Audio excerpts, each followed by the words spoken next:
I want to commence by acknowledging the traditional owners of the land upon which we meet and pay my respects to their elders, past, present, and emerging. Let us pray together, each of us according to our individual beliefs. Grant to this council wisdom, understanding, and sincerity of purpose for the good governance of the community. Apologies and leave of absence. Everyone's here. Disclosures of interest. Are there any disclosures of interest?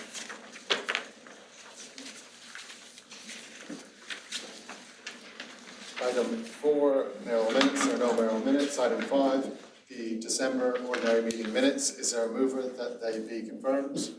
Councillor Farage, seconded Councillor Byrne. All in favour? That's carried unanimously.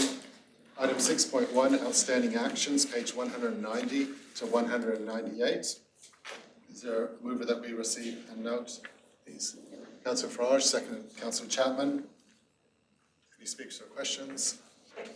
Put the motion all in favour. Any opposed? That's carried unanimously. Addresses and presentations. CEO. Yes, thank you, Chair. We had 3. We actually had 5 on the list, but 2 were unable to attend. We had 3 presentations this morning. The first from Alan McGraw regarding the Endeavour Way locality, Eli Waters parking and traffic concerns. He presented a paper for us to consider. The second by Grant Cameron in relation to community beach volleyball and the broader community requirements that they have for allowing younger adults to have places to meet. And the last one being from Mr. Graham Wood in regard to ongoing flooding issues that we've had. Is there a mover that council note the verbal report? Councillor Phil Truscott, seconded Councillor Govers. Put the motion all in favour. Any opposed? That's carried unanimously. Petitions, are there any petitions? Councillor Byrne? Yes, thank you, Mr. Mayor. I have a petition from Donna and Daniela from Burham Heads with 362 signatures requesting consideration for a dog off-leash area in Burham Heads. And I'd like to present the petition and have it noted and received, please. So that petition be received? Yes, please. Yeah. Is there a seconder for that? Seconded Councillor Whelan. I'll put the motion all in favour. Any opposed? That's carried unanimously. Any further petitions? Thank you. Item 9.2, the upgrade of traffic constraints from Main Street to Beach Road, pages 199 to 202. Is there a mover for this? Councillor Farage, seconded Councillor Chapman. Any speakers or questions? I'll put the motion all in favour. Any opposed? That's carried unanimously. Item 10.1, the Fraser Coast Council Audit and Committee meeting minutes, pages 203 to 209. Is there a mover for this? Councillor Byrne, second Councillor Whelan. Any speakers or questions? I'll put the motion all in favour. Any opposed? That's carried unanimously. Item 10.2, the informal meetings, records of matters discussed, pages 210 to 218. Is there a mover that we receive and note these? Councillor Farage, second Councillor Govers. Any speakers or questions? I'll put the motion all in favour. Any opposed? That's carried unanimously. Item 10.3, the Environment and Sustainability Advisory Meeting Minutes, pages 219 to 226. Councillor O'Keefe, you're moving this. Is there a seconder? Councillor Byrne. Any speakers or questions? Put the motion all in favour. Any opposed? That's carried unanimously. Item 11.2.1, the Asset Management Council Policy, pages 227 to 239. Is there a mover that we adopt the amended policy? Councillor O'Keefe, seconded Councillor Farage. Any speakers or questions? I'll put the motion all in favour. Any opposed? That's carried unanimously. Item 11.2.2, the audited financial statements for Fraser Coast Tourism and Events, page 240 to 267. Is there a mover that we receive and note? Councillor Farage, second Councillor Govers. Any speakers or questions? Put the motion all in favour. Any opposed? That's carried unanimously. Item 11.2.3, the operational plan report, pages 268 to 296. Is there a mover for the motion? Councillor Phil Truscott, seconded Councillor Farage. Any speakers or questions? Can I just go to No, sorry, I'm right, thanks. Any speakers or questions? I'll put the motion, all in favour? Any opposed? That's carried unanimously.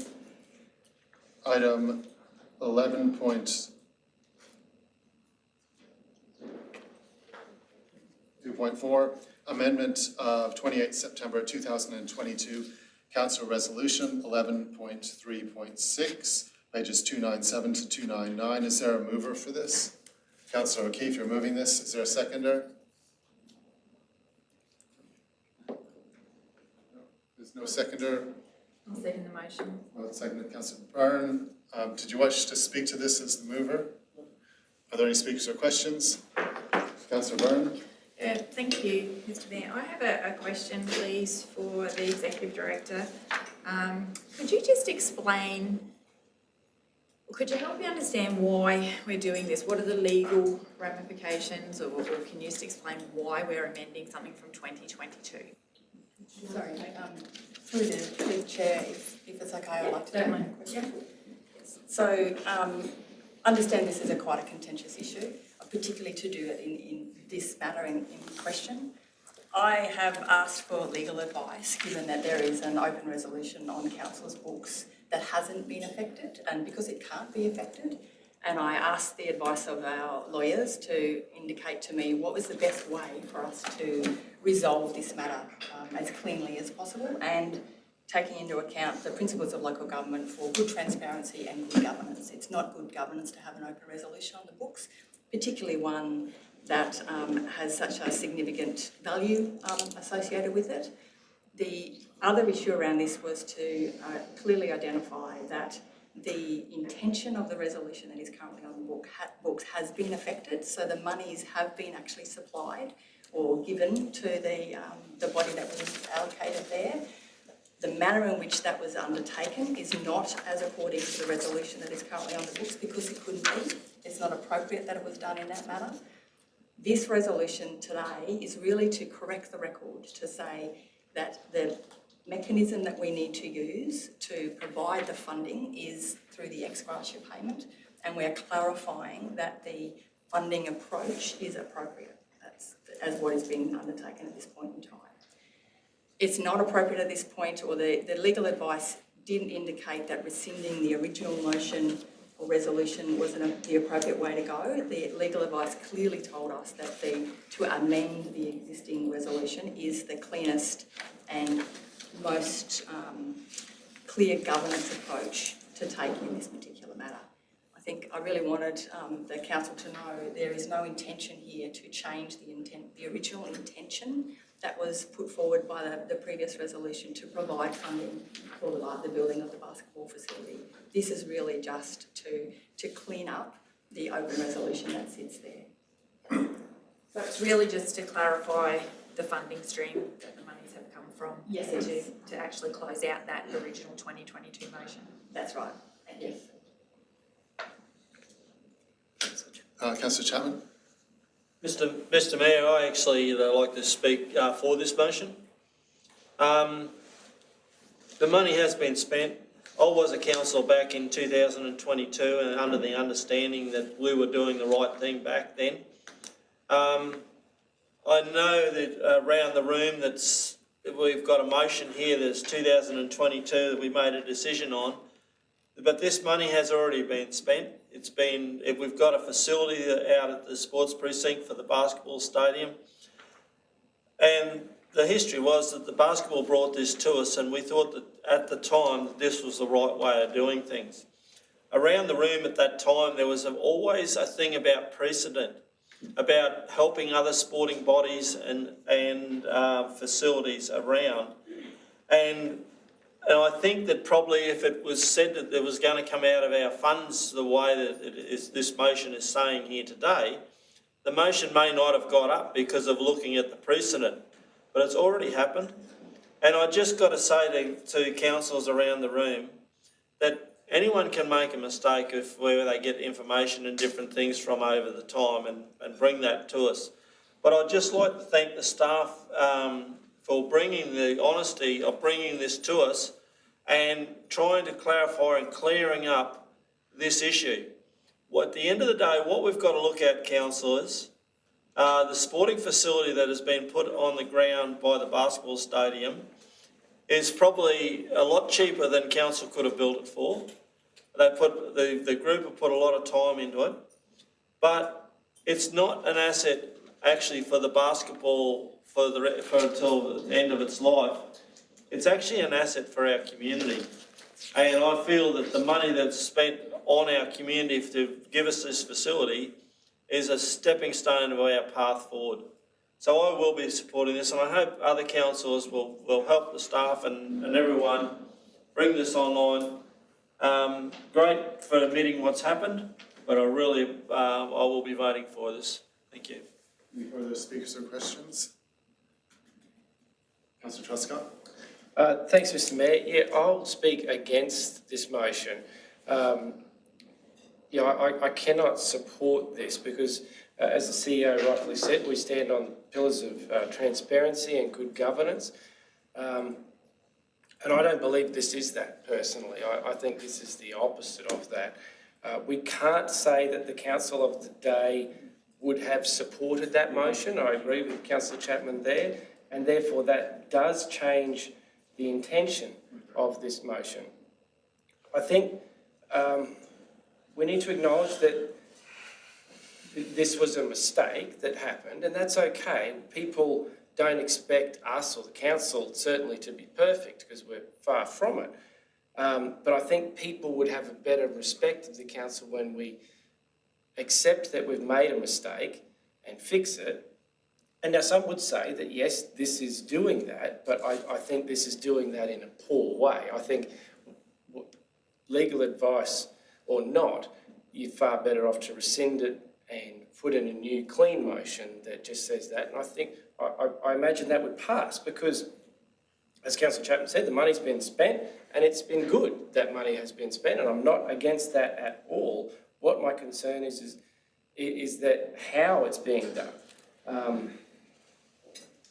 The precedent that this sets, that people by any right now could go, well, let's go back and change another resolution from the past.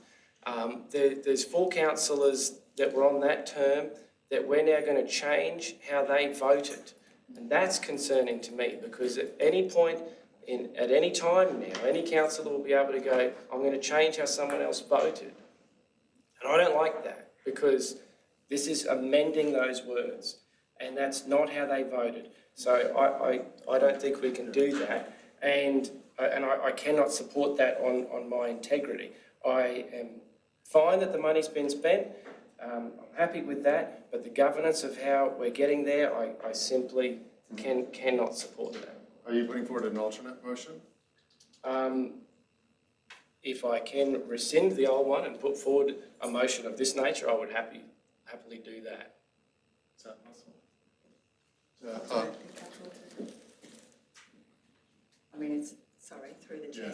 Yes, it's possible to amend the motion as per any motion can be. The legal advice has not indicated that that's an appropriate mechanism, but as Councillor Truscott has indicated, there are other issues to consider in this space. I mean, maybe I just have a question then, because a lot of this turns around what it means to amend a motion. I mean, if you go to our standing orders, it does not envision amending a motion like this years later. Yeah. It envisages amending a motion in the process as you're going. So I too struggle with, and we've never done this before. This is definitely unprecedented to amend a motion of the past.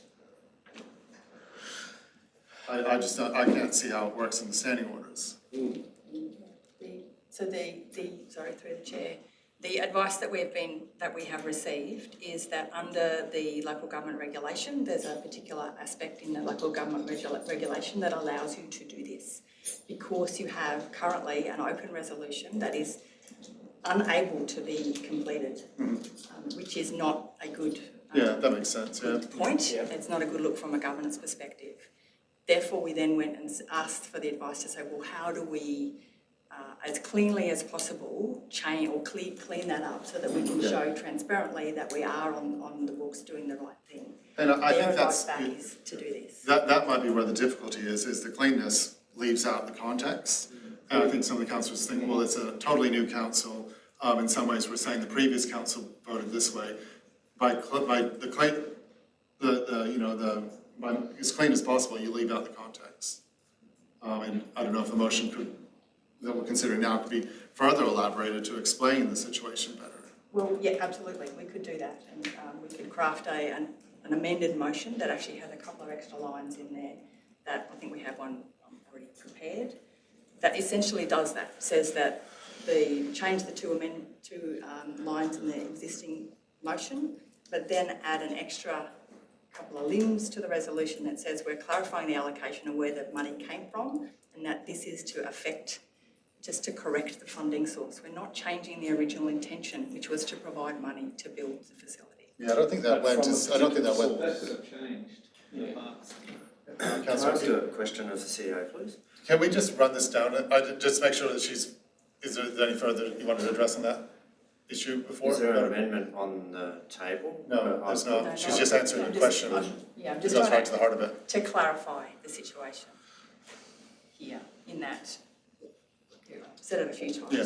We have an open resolution on the books that has not been closed out. So a resolution of council is a direction to the CEO to do something in a particular matter.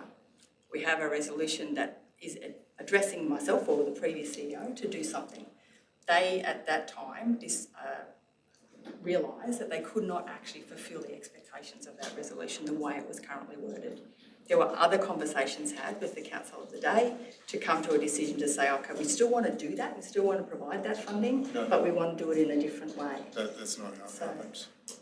Hence the ex gratia payment. That's not how it happens. There was my understanding is there was a council decision that council was supportive of an ex gratia payment. No, that's not how it happens. No, I think we need yeah, that's definitely different. Okay, so that's extra information to me. So what I was operating on was open resolution that hasn't been affected and can't be affected. A decision that was made by council to provide the funding for the basketball using a different mechanism. No, that didn't happen. An ex gratia payment process. That is a resolution on council books. We still have the open resolution that needs to be resolved. This report here was to resolve that open resolution and to clarify the funding has been provided. This is the mechanism that the funding used to provide that. But it's different. Yeah, Councillor O'Keefe? So this resolution resolves and clarifies the issue, is that Yes, it correct? does. We- Well, as far as I'm aware, it does. What I'm hearing is something a bit different. Have you sought advice from our governance team Yes, on I this? have. Have you sought advice from an external agency? Yes, I have. Yes, yep. Thank you. I think, Councillor O'Keefe, the issue is that we trusted advice the first time. That's right. And they would have changed. Right, like you could have asked that same question in 2022. Councillor Chapman? Mayor, I just wonder, is the wording that we've got there with the clarification, if that should actually be added to the motion to Councillor O'Keefe's motion? It can be. Because the more of a clarification that's given, the better off it is for later to look at the motion. Councillor Trescott? I think if I had to make a decision now based on where the money's coming from, I would have made a different decision. That's my point. And that's why I don't agree with the motion. Councillor Farage? Thanks, Mr. Mayor. Just a question to the CEO. What is our process and / what would the ramifications be if this motion is voted down today? What would our next steps be? My next steps would be to get further legal advice in terms of what we need to do differently in the future And to resolve this issue. This issue still sits there. Yeah, So thank you. Councillor Trescott? Thanks, Mr. Mayor. So to clarify, so I could put up a motion to rescind that motion from 2022 and put up a motion that is as per the officer's recommendation, or basically just what is drafted. I'd be happy to do that, should that be accepted. So I believe you can. We haven't received legal advice that says you can't. However, the legal advice we have received, having asked the question about the best mechanism to resolve this issue, was what you see in front of you. and I don't think they understand the situation.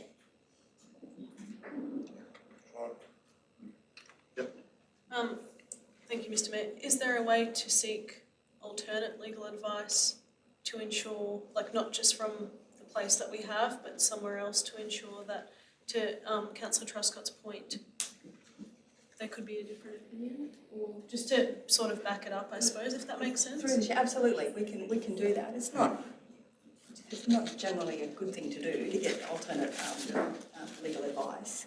But if this motion fails, then I will be I need to resolve the issue. So we will be looking to get other advice and resolve it from there. Any further speakers or questions? I think it's kind of a matter that might need more discussion. Yeah.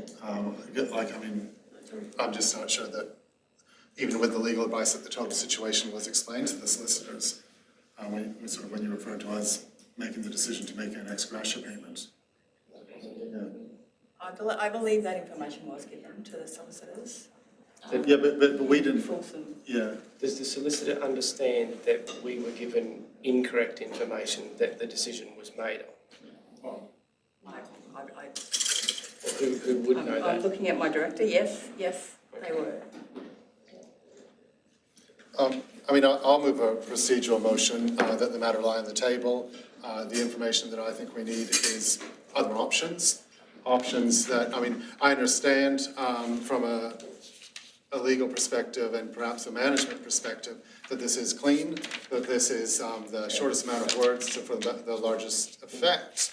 But as I think you might be hearing, there's also concerns about how this reflects upon the actual business of governing. And how in terms of the direction and setting of the council, it's by resolution. And I think there's a few of us, I'm not saying it's a majority, but there's a few of us that don't believe that if there's not other options, reaching back 3 or 4 years and altering a motion without context as it was, and I don't even think the next two items really provide the context. I just think we need more options. So I'm moving that the matter lie on the table as a procedural motion.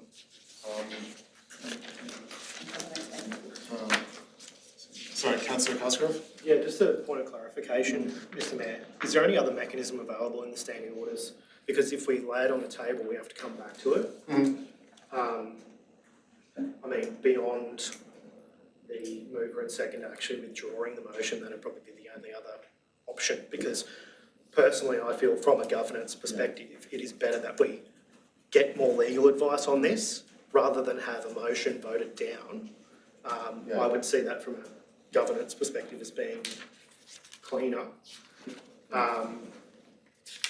So what will happen if my procedural motion that the matter lie on the table, if we don't bring it back later in the meeting by taking it, then the matter lapses and it'll have to be brought forward as a new motion by a new report by the CEO. Yeah. We'll put this procedural motion, if it doesn't pass, then we continue to debate this item. But if it passes, then we can either bring it back later in this meeting or the CEO can bring a report to the next meeting. Cool. Is there any discussion on the procedural motion? We're voting on the procedural now. Yeah, the matter lie on the table. So this is, if this passes, then we'll deal with the next item. And we can come back to it later in the meeting, or we can come to it at a later meeting, at another meeting. I'll move the motion that the matter lie on the table. All in favour? Any opposed? That's carried unanimously. The next item is 1123.1, repealed policies, Race Coast Heritage and Character Incentive Scheme, pages 300 to 319. Is there a mover for this motion? Councillor O'Keefe, seconded Councillor Farage. Any speakers or questions? Councillor Sanderson? Yes, Mr. Mayor, I'll be speaking against this recommendation. The reasons for that is I've been a big believer in this policy in the past, and the incentives have worked, especially in the Maryborough CBD. And with the Olympics coming up in the coming future, to repeal this policy to me is saying that we don't think it's important, and that's the way the community will see it as well. They'll see it as us not wanting to invest into our buildings, not just in Maryborough, but across the whole region. And these are buildings that we should be supporting, and I think in the future putting incentives back in place to encourage owners to upkeep their buildings. They have worked. We've seen body corporates do it. You see the difference between the buildings that have taken up this incentive and the buildings that haven't. So I think we should be keeping it. To leave it here doesn't hurt anyone. It doesn't hurt our staff to keep the policy in place. And I think going into the next 6-7 years, it's going to become a strong priority of our council. So I don't see the need to take it out, and I encourage my colleagues just to leave it in. Thank you. Any further speakers or questions? Councillor Byrne? Thank you, Mr Mayor. Yeah, I'm actually with my colleague Councillor Sanderson on this one. I'll be voting against this motion. I understand the motivation behind reducing our inactive council policies. This could be viewed as inactive, but I'm more concerned with the fact that we actually have a local law number 3 regarding building appearances. And in it states that we identify areas of high importance to maintain appearances like Urangan Pier, Urangan Commercial Precinct, Maryborough Commercial Precinct, Pyalba Precinct, Garness Commercial Precinct, Torquay Commercial Precinct. With our city soon to become an Olympic venue, it seems unwise to discard a policy that's not really implemented in any way, which I see the positives and negatives behind that.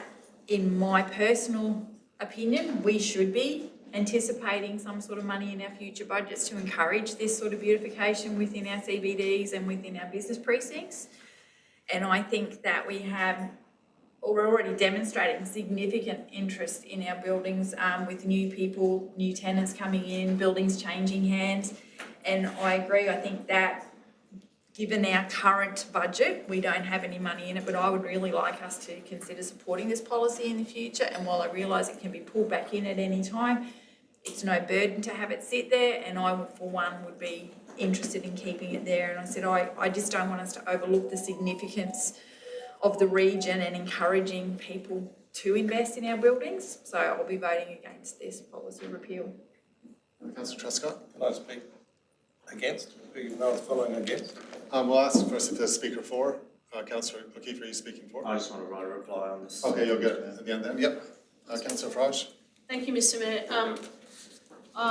Speaking with colleagues and staff in this, in one of our briefing sessions, understand why we need to repeal the policies. I think it's important to note that whilst we might be repealing the policies, it doesn't mean that we don't care about our heritage buildings.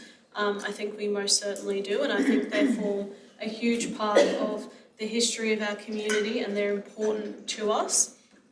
I do remember when we discussed this that part of the reasoning behind this, and correct me if I'm wrong, Director, was that through the range and level of service review, we lost the staff member that was allocated to this, as well as the fact that on page 301, it states that the total of grants approved versus the grants actually paid out in terms of the schedule and what had to be achieved at that time were two different numbers.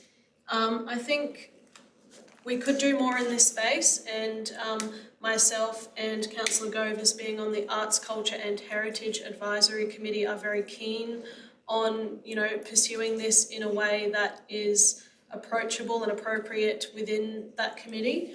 And I also cast my colleagues' attention to the fact that there are state grants available for heritage buildings, and I think it's really important that we, try and push our community to apply for those, and of course support them in any which way we can. But I just don't think at the moment we are in the position, without a staff member to fully fulfil this, to actually continue these policies, notwithstanding the fact that maybe a few years down the road, or if even within this budget cycle, that we might choose to form a new policy and actually align within the budget cycle a staff member to fulfil that. So I will be supporting this motion and looking forward to the future where we can continue to support our heritage buildings.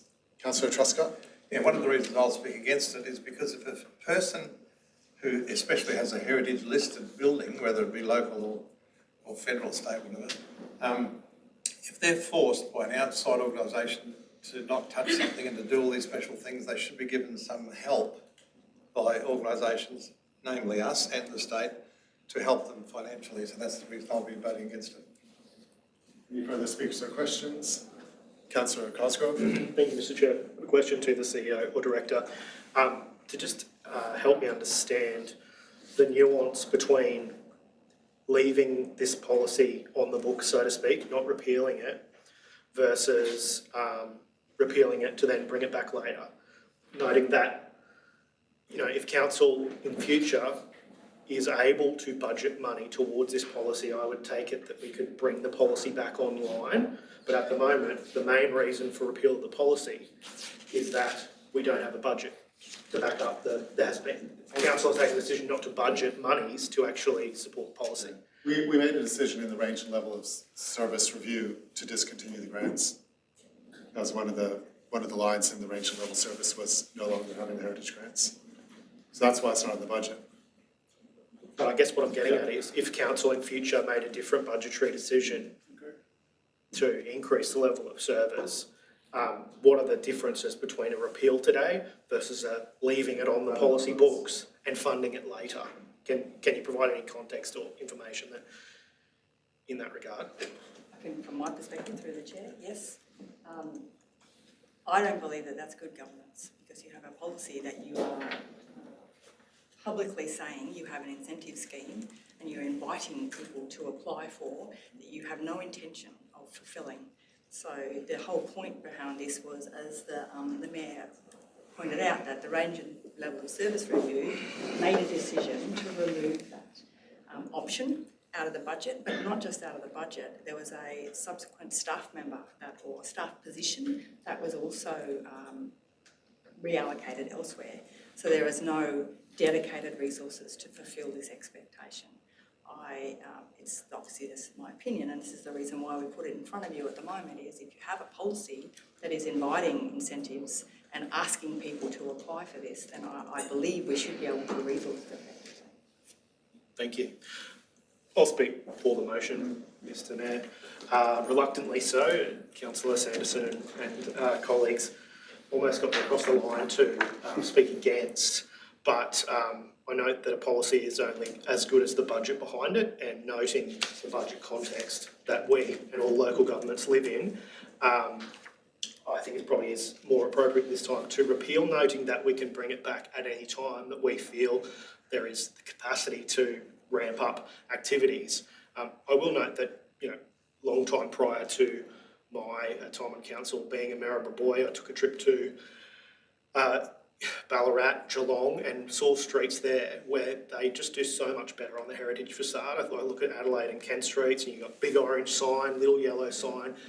In my view, you should, as much as possible with heritage, if you strip all the cars out and maybe dress people a little differently and put a horse and cart in the street, you could go, we're back 100 or 200 years. That should be where we go with heritage. It's about going back in time in a way. And I just don't think, historically, probably Maryborough City Council and then into Fraser Coast has done it well, noting that I know there's a lot of background as to why it can't be done well. We don't own the buildings, they're private building owners, they're businesses trying to do their best in tough economic conditions and the like. So I speak in favour of repealing this reluctantly, noting that, when the policy picture of how local governments are funded totally changes, which I'm sure it will, day after tomorrow, we can actually bring some dollars back online for this, because it is so important, from a tourism perspective, from a how you feel about your town, being a person from Maryborough, all these things are really important. But as I said, because of that private ownership and the nuts and bolts behind that, we ultimately can't do enough in this space at the moment in the funding environment that we are in. So yes, I'll be hoping that we can bring it back at a later date, but at this stage, supporting the motion as put. Any further speakers or questions? I'll speak as well. Did you want to go last as a right of reply? Yeah. I speak in favour of the motion, again, reluctantly, primarily because we made the decision some time ago in the range and level service review to discontinue the heritage grants. That was one of the decisions of it, when we looked right across the board on where we would make improvements, where we would realign our activities, we decided we would not continue these. These are policies I'm very, very proud of. I was very involved in writing these policies, the advisory service and the heritage incentives. I've been to a lot of the buildings where the incentives were paid, you know, from Brooklyn House and Howard to great places in Maryborough. It is a good policy and it's been copied by Bundaberg. Bundaberg has our policy now because it worked, and you particularly see it in the early years when there was a lot of projects people had ready to go.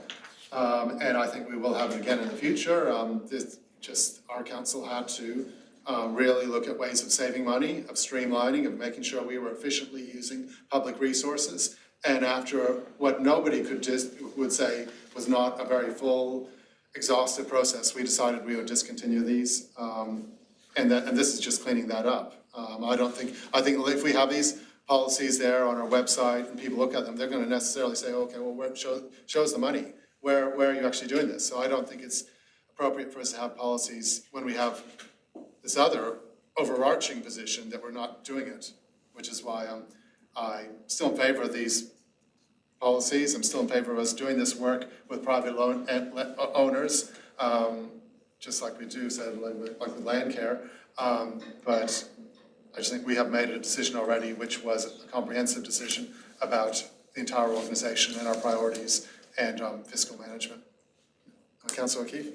Thank you, Mr Mayor. Whilst I strongly endorse many of the comments made around the room around how important it is for building owners to upkeep their premises and the value of heritage in Maryborough, my understanding of the situation before us is that the policy was actually ineffective.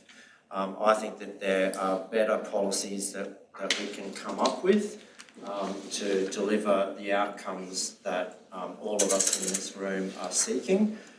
I don't believe that it was just the range and level of service review. I think that the policy, and it's outlined in the report, was actually ineffective.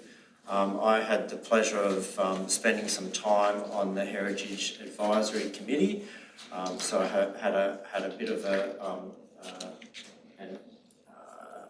higher level understanding of the process, and my understanding is that we can do better with a different delivery mechanism. Thank you. Okay. I'll put the motion. Move Councillor O'Keefe, second Councillor Farage. All in favour? 2, 3, 4, 5, 6, 7. All opposed? 4. That's carried 7-4. The next item is 11.4.1 Endeavour Way parking concerns, stakeholder consultation, pages 320 to 326. Is there a mover? I have questions, Yep. if that's okay, Mr Mayor. Okay. I can do that before it's moved. Yep.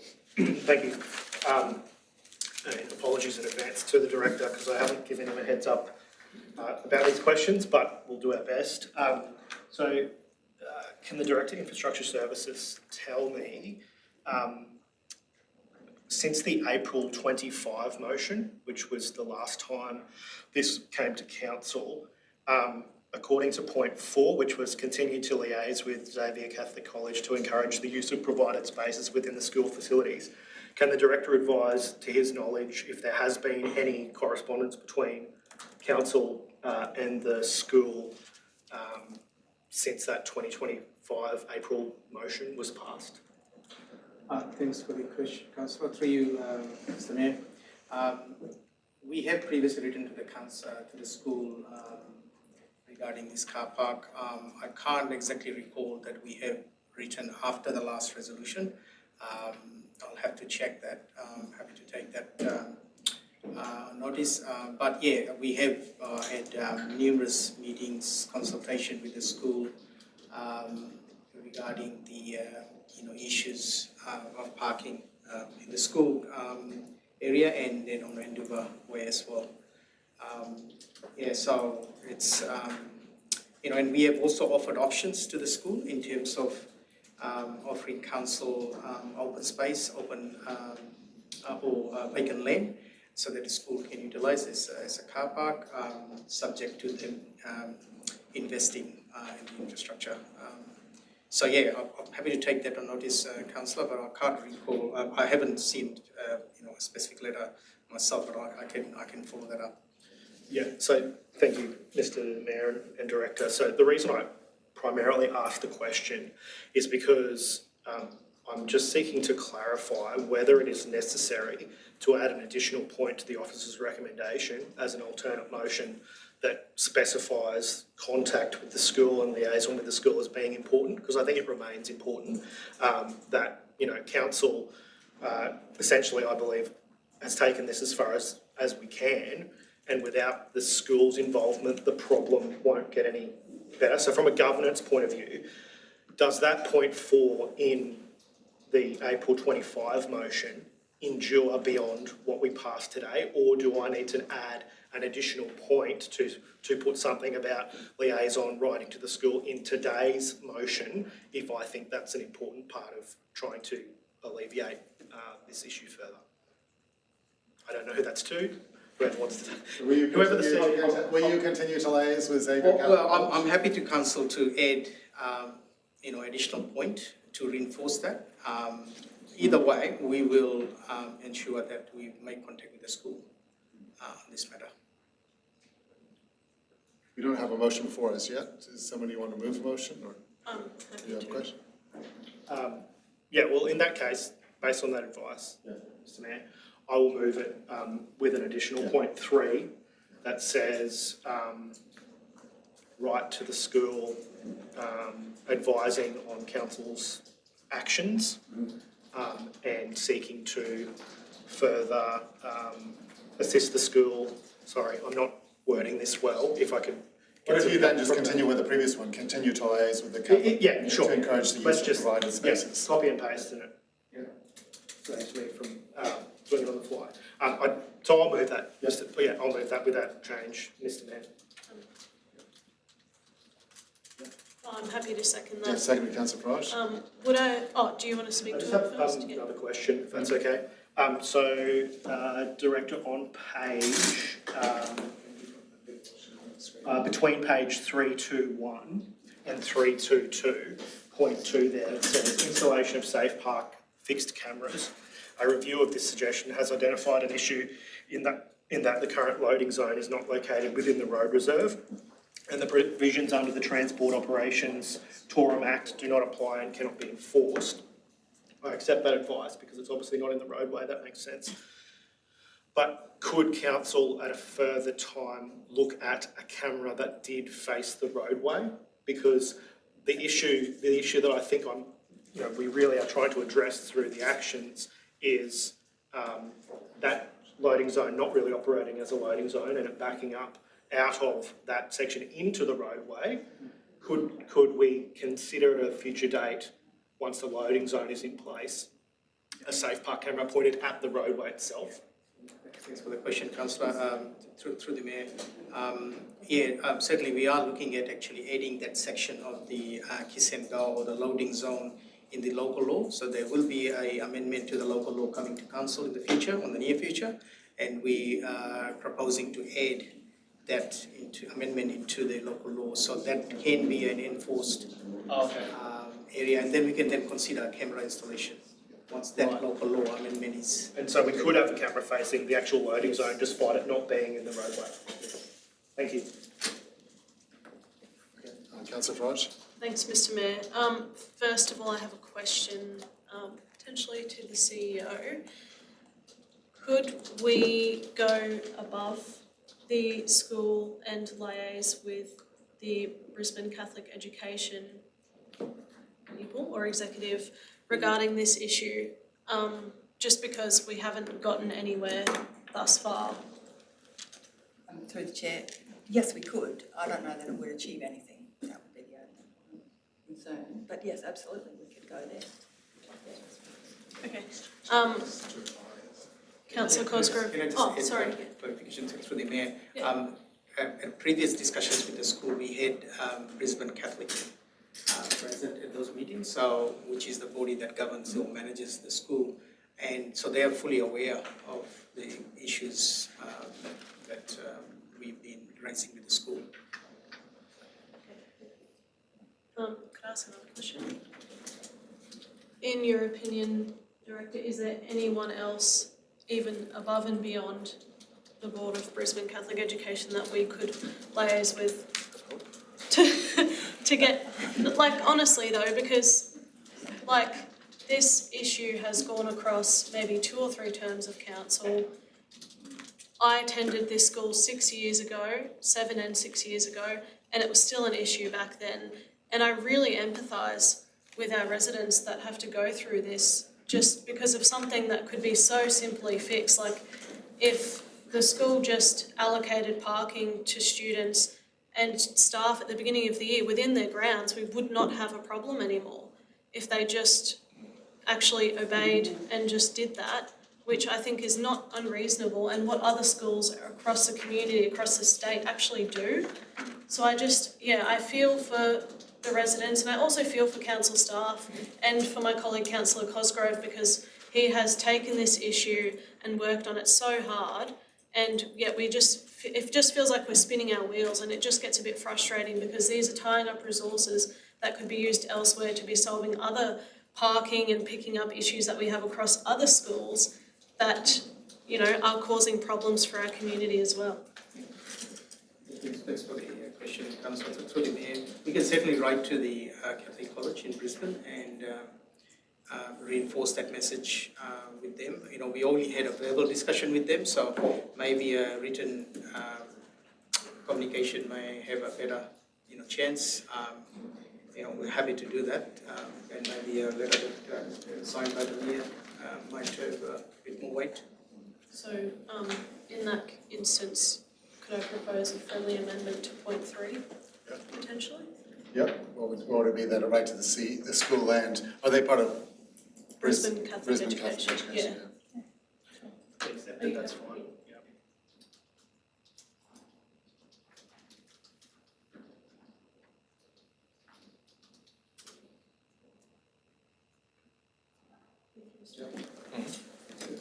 Councillor Chapman? I've got a question for the Director of Infrastructure. The Kiss and Go area that was built with the parking and everything like that on it, it was actually built into the parkland. Did the school contribute any money towards that? Or did council was it council's money, the pathways, everything going over to the school? Just for clarity. Thanks for the question, Councillor. I'm not exactly sure, but I have a feeling there was some awards for full state funding for that car park and the Kiss and Go. That was delivered probably 4 or 6 years ago as part of the first round of awards for Queensland.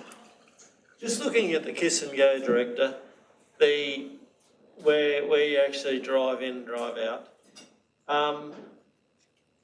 it shows that you can actually do a right turn out of that. Like there's no signage to say left in, left out. Is it worth having a look at that to try and get a flow of traffic so the traffic isn't trying to turn right across a lane when in school times? And thanks for the question, Councillor. Through you, Mr. Mayor. I think we need to do further observation. That issue has not been brought to our attention that the right turn is causing the issues. I think we need to capture a bit more data to be certain, that is the problem, then we can action it. But from my understanding, there is other issues, congestion within that peak period that causes the concerns, not necessarily the right turn there. But I'm happy to, if we do further monitoring and investigation through my offices. thank you, Director. Any further speakers or questions? Councillor Cosgrove? Thanks, Mr. Mayor. I'll speak to the to the motion. And look, thank you to the Director and his charges for their work on this. It has been a developing situation. We've gotten essentially to a different point through the engineers looking at it further, even with the school zone, which was not a recommendation when this came to council in April 2025, the last time it did. The report, executive summary, wrongly states that was something I put forward. It's not, and I did survey on that and it got about 47% support, noting the the turnout on that survey wasn't particularly high. But nonetheless, I think if the engineers have looked at it to the point and now said, no, this is appropriate to have a school zone, then from a safety perspective, it would be folly for this council to say, no, we won't have a school zone. So I think if they have done more work on this and gotten to that point, then I think it's appropriate that we support that officer's recommendation. I think colleagues are well aware that I first raised this issue in September 24 and have been back and forth on it multiple times since then. It is my opinion that noting that the local law change will hopefully allow for consideration of a safe park camera in future, and I note that that will have to be considered in a regional context for whether, well, assuming that the safe park trial that I think is still ongoing is deemed as being something that has helped, then this location will need to be considered in the context of all regional locations if we're looking to roll out further safe park cameras. But nonetheless, I appreciate the advice that potentially that could be another element to this down the track.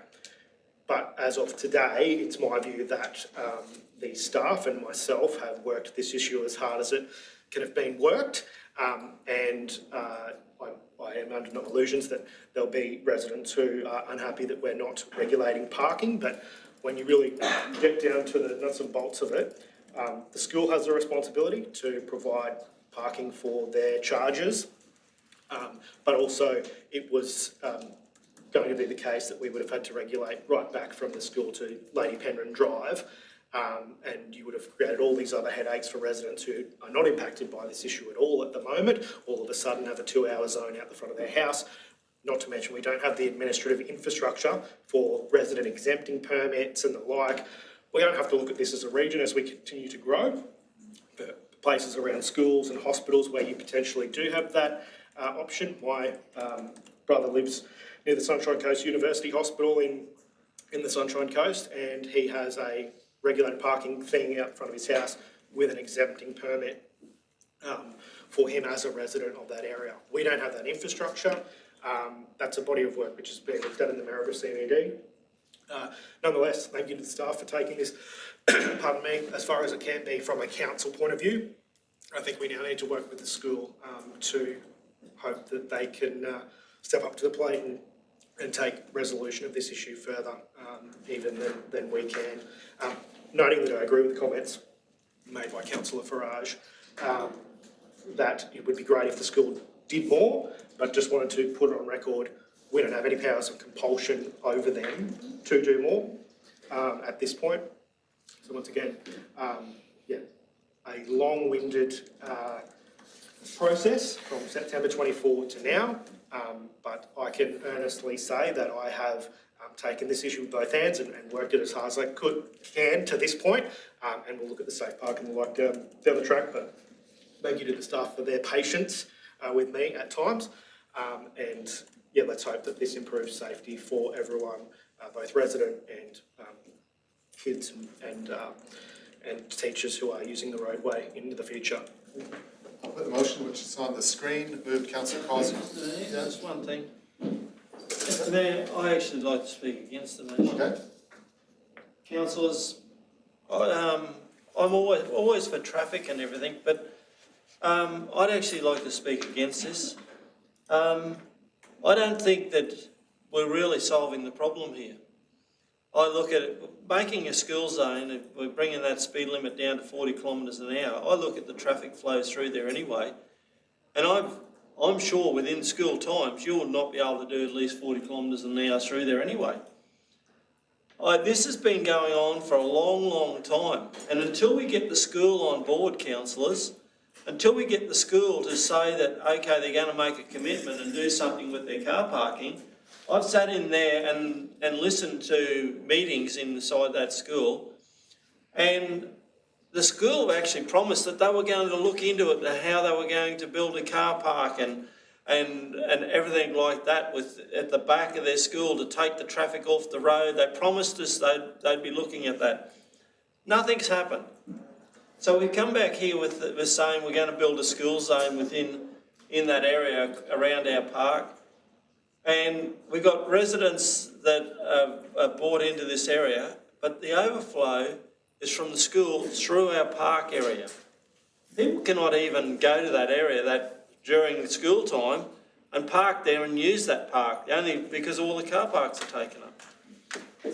I honestly think we need a commitment from the school, and I just hope that if the school, if this motion does get up, I hope the school listens to my words, because I look at the other schools around the area, how they actually put their hand in their pocket and spent, look at St James, how much money they've spent on their car parking in their own land.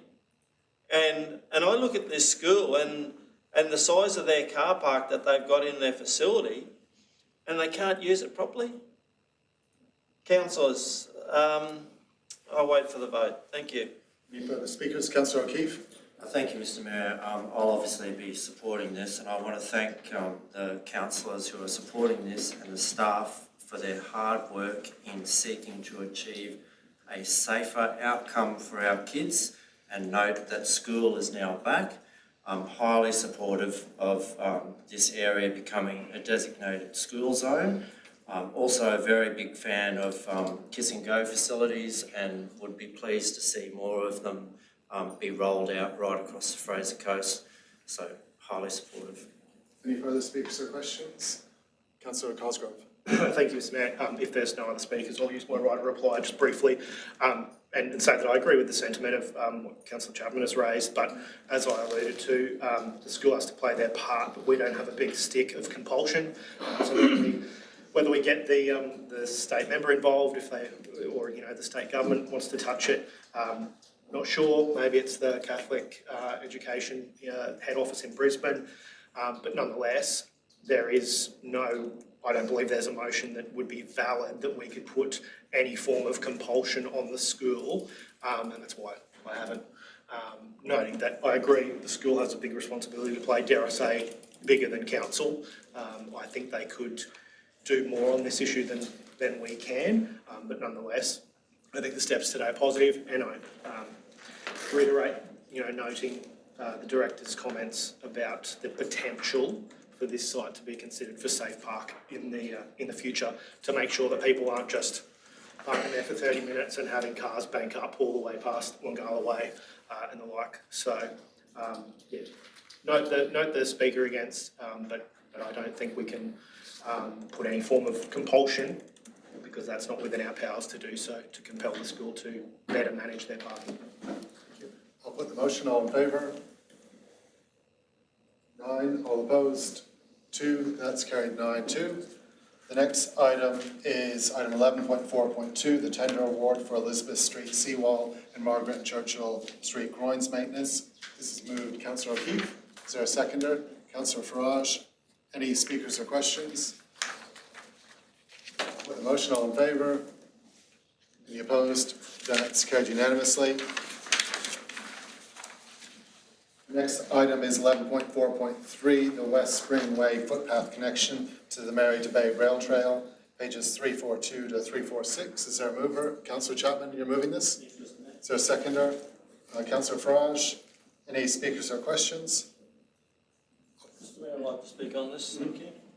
Mayor and fellow councillors, I talk today to support this motion to deliver the West Springs Way footpath connecting to the Maryborough-Hervey Bay Rail Trail, which delivers connectivity all for all users. Connectivity is a fundamental part of good development. If we want livability, accessibility communities, we must ensure people can move safely and easily between where they live, work, learn and bond with the community. Looking back at the past planning decisions will not solve today's problem, but looking forward and planning properly under our new town plan absolutely will. Ideally, a direct footpath along Madsen Road would be a preferable long-term solution. However, as outlined in the report, that option is not feasible in the short term due to significant constraints. These include limited space within the existing road reserve, the need for land acquisitions, conflicts with major Telstra fibre optics infrastructure and challenging topographical requiring extensive earthworks and retainer walls, all at a considerable cost. Importantly, this interim solution does not abandon the long-term outcome, as direct Madsen Road connectivity will still be delivered as part of the future road upgrades work between Christensen Street and the Sports Precinct. In the meantime, this proposal provides a smart, cost-efficient and deliverable option within the amended 2025-26 budget. The proposed 2.5 metre wide asphalt pathway through the undeveloped road reserve will create a safe and direct connectivity with the West Springs Way to the Maryborough Harvey Way Rail Trail, immediately improving access for pedestrians, cyclists, mobility scooters, users and families. I also want to acknowledge the careful design approach.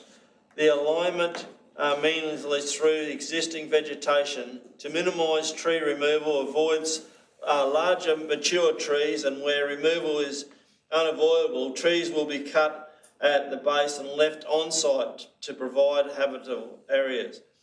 The raised gravel base further reduces ground disturbance and minimises risk for cultural heritage. From the financial perspective, this project represents good value for money.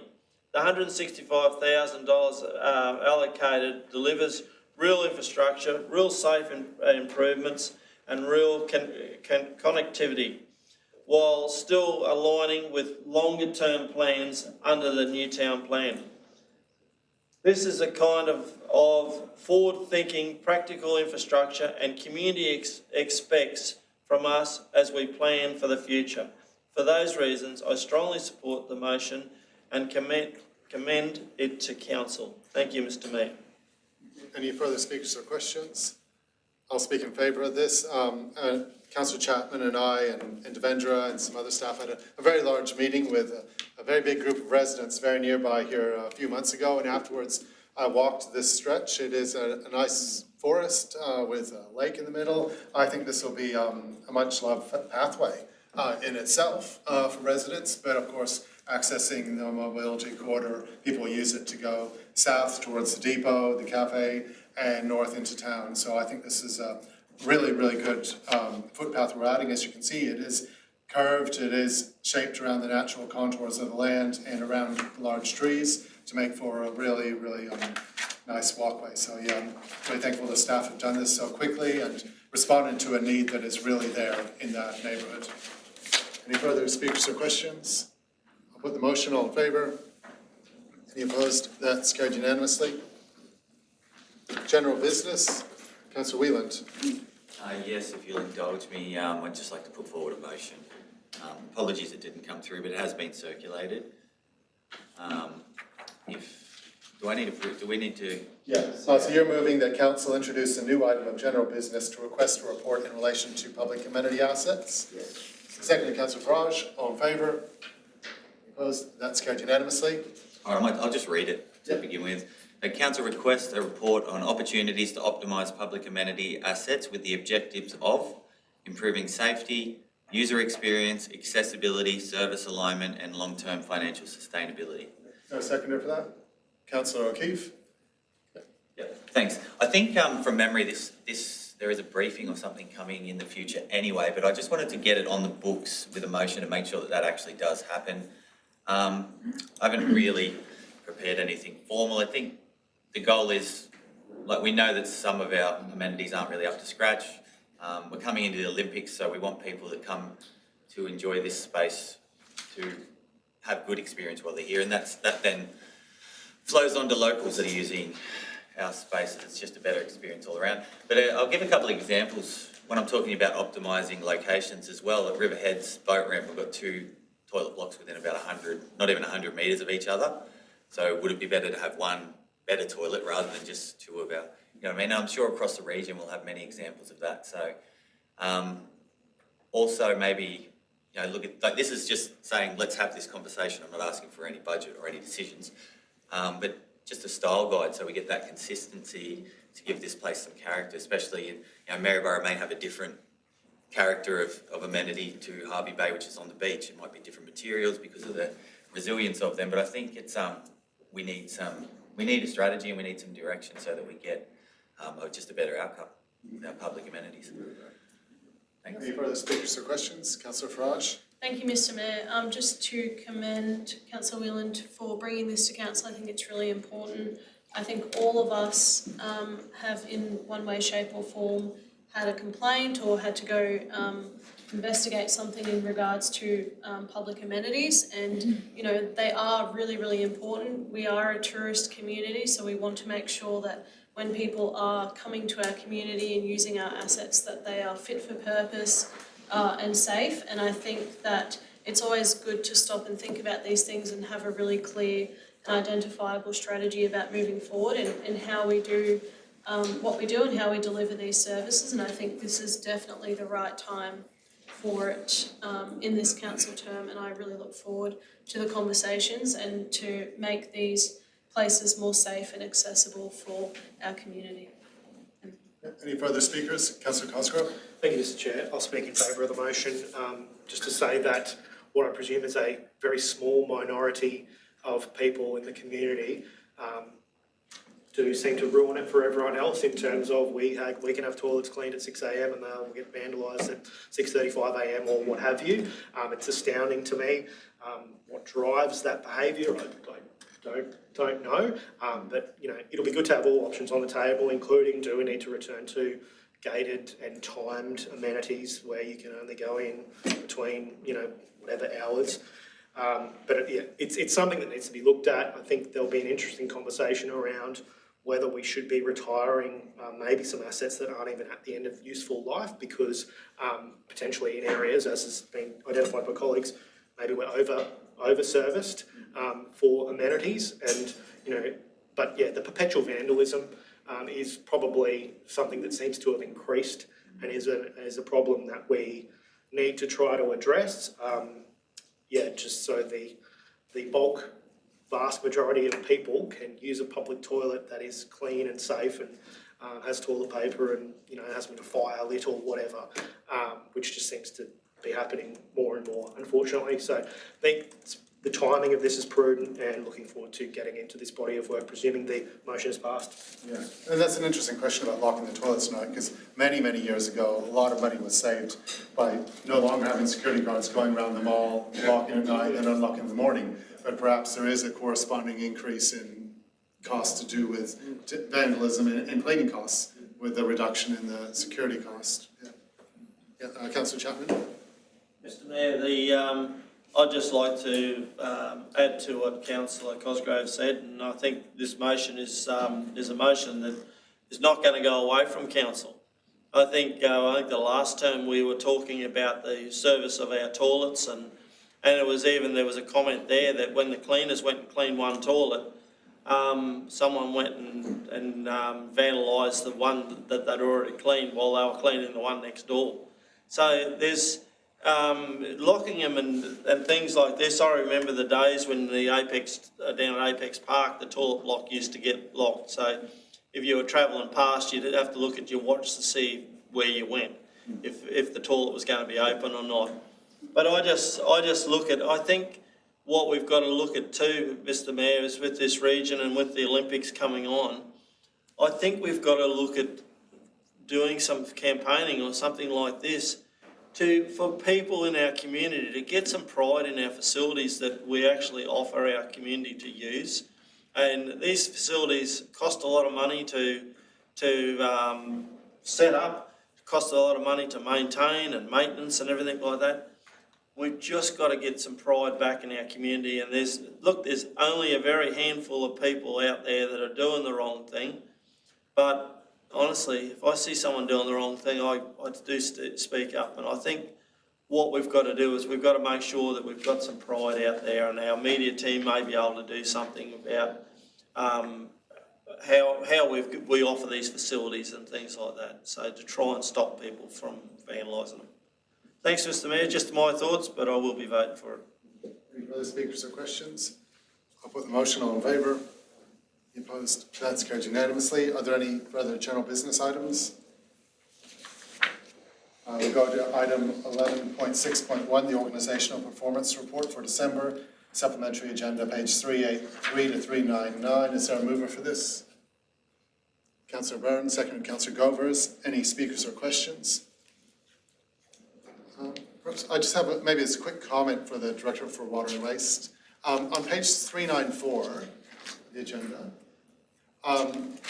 it's just of the first and the third seem kind of related. In terms of the first graph there, we released that there was a breach of an EA condition because of a high phosphorus, or because of the total phosphorus average mass load release. Amongst the water that we did release, or we try not to release any. I mean, the goal is 90 and we're around 80. And then if you go down into the third one, the effluent release, I can understand why we didn't have as much demand for our effluent in a high rainfall period in November. And then it talks about in Maryborough, the issue was the farmer crop cycles. As we see more sort of cane land being converted to macadamias, will that be like a more continuous demand instead of having peaks? So we are currently understanding the implications of how we manage to that target of reuse across our schemes. We do have seen a significant shift with our consumption around the changing from the sugarcane to macadamias, pineapples. Avocados. Yeah, so we are currently understanding. It is a very different usage, water consumption for those crops. So it is being factored into how we are looking at what we need in terms of storages and discharge into the through an outfall. So we are looking at all of those options, but it has certainly had an impact on how we can use the water.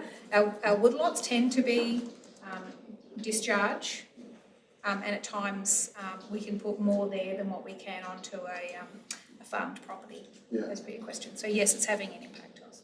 Yeah. Any further speakers or questions on this? We have a mover and a seconder. Yep. I'll put the motion. All in favour? Opposed? That's carried unanimously. The next item is 16.1.2, the councillor meeting attendance for February, pages 400 and 401. Is there a mover? Councillor Farage. Is there a seconder? Councillor Govers. Any speakers or questions? Put the motion. All in favour?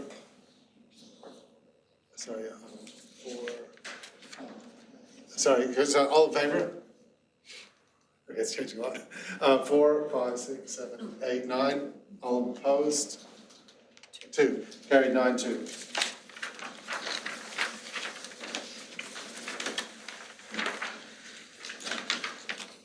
The next item is 15.2, exemption under section 230 of the local government regulation, pages 350 to 371. Is there a mover for this? Oh, sorry, my apologies. Sorry, I've got it out of order.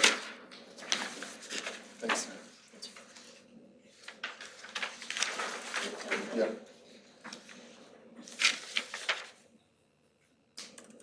Item 15.1, approval for debt write-off, pages 347 to 349. Is there a mover for this?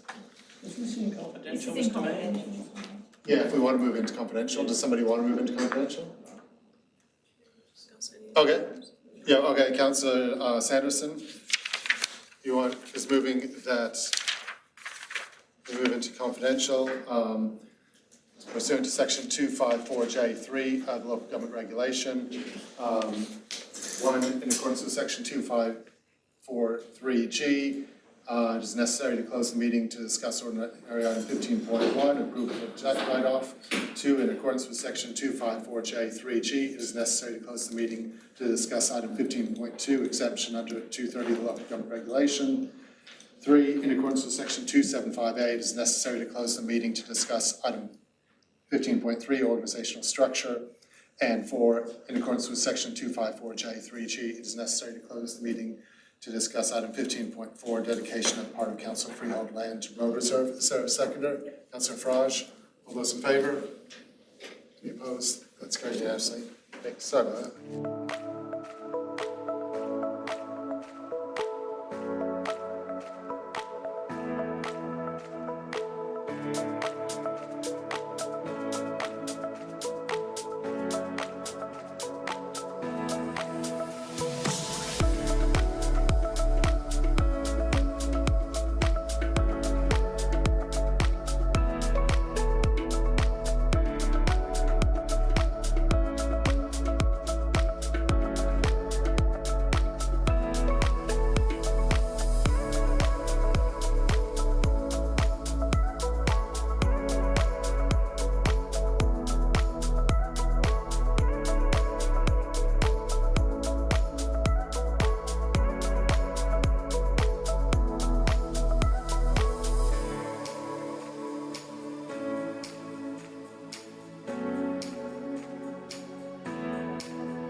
that the meeting resume in open council. Is there a seconder? Councillor Farage, all in favour? Any opposed? That's carried unanimously. Whilst in confidential, we discussed items 15.1, 15.2, 15.3, and 15.4.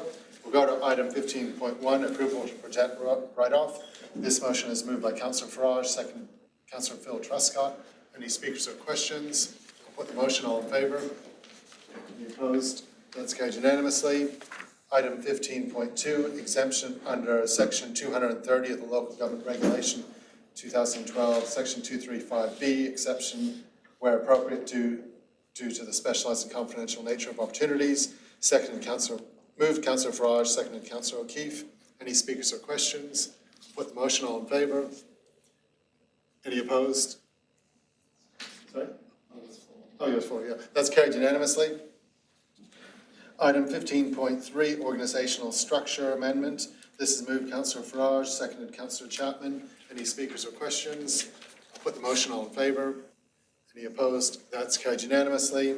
Item 15.4, dedication of part of council freehold land to road reserve, pages 376 to 380. This is moved Councillor Farage, seconded Councillor Wheeland.